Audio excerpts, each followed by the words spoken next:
Ryan Cohen, the CEO of GameStop, phoned in an interview with the gents over at TBPN this afternoon. And the first thing that I want to talk with you guys about is the very last question they asked him about his relationship with Roaring Kitty. Let's listen in to how Ryan answered that question.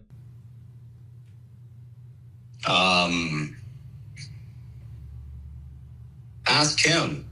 Okay. Yeah, we'd love to have him on the show. Maybe we'll get him on the show. That'd be a lot of fun. He's we're pretty new to the live streaming thing. I always enjoy talking to people who operate in the same medium, and so I'm sure we'll have a good conversation. Yeah, we don't want day traders. We want. Yeah. I'll have a conversation with him if he's focused on decades and centuries, not on making quick buck. Yeah, that makes a ton of sense. I like it. Well, yeah. Well, we're rooting for you. Decades and centuries. Maybe not the quote that any of us were expecting. And I want to kind of give you my thoughts on what I think he meant when he was referencing Roaring Kitty, decades and centuries, not wanting day traders.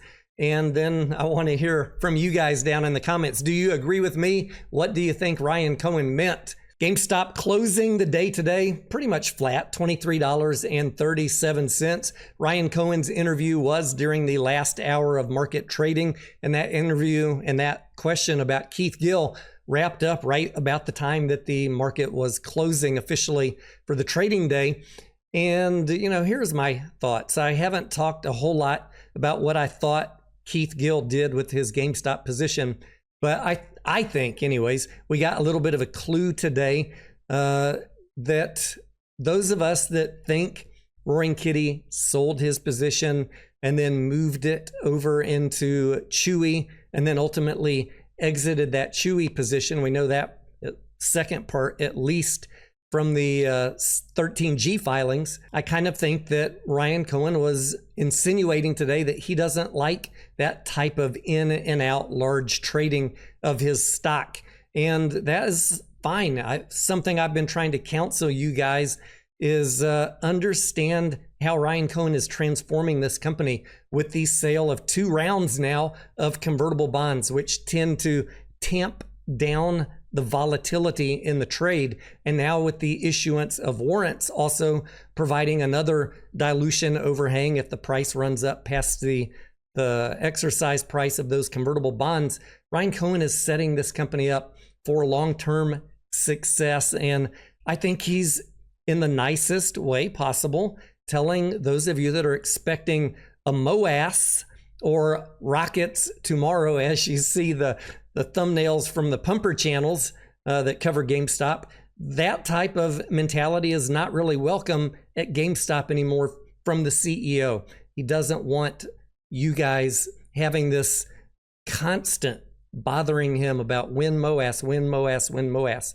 He's going to invest the cash that the company has when he finds the right deal. And that is going to be on his timeline, no one else's. And you better buckle in and be patient and be along for the ride for decades or centuries if that's what it takes, because he is not going to be pressured by investors. He's going to find his own timing.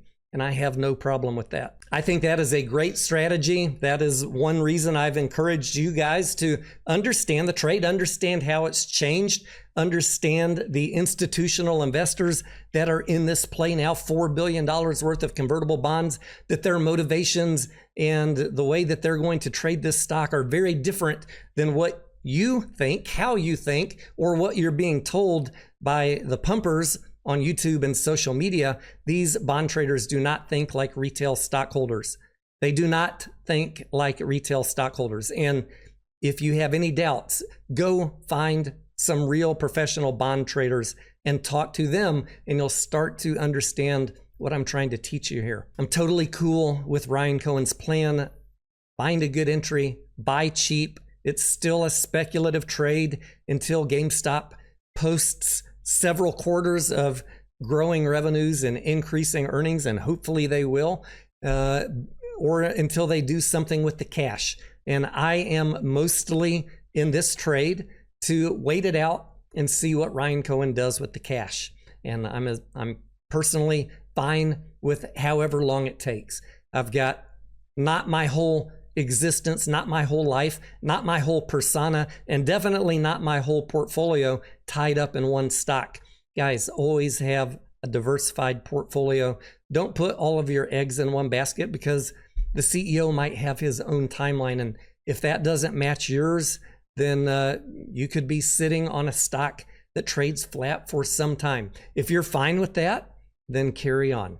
Carry on. I'm not here to tell you how to trade or what to do with your position, but I think you should listen carefully to how the CEO is communicating. And if you have a different opinion about what he meant, let me know down in the comments below. I am Tony Denaro. Thank you for watching, and I will see you on the next video.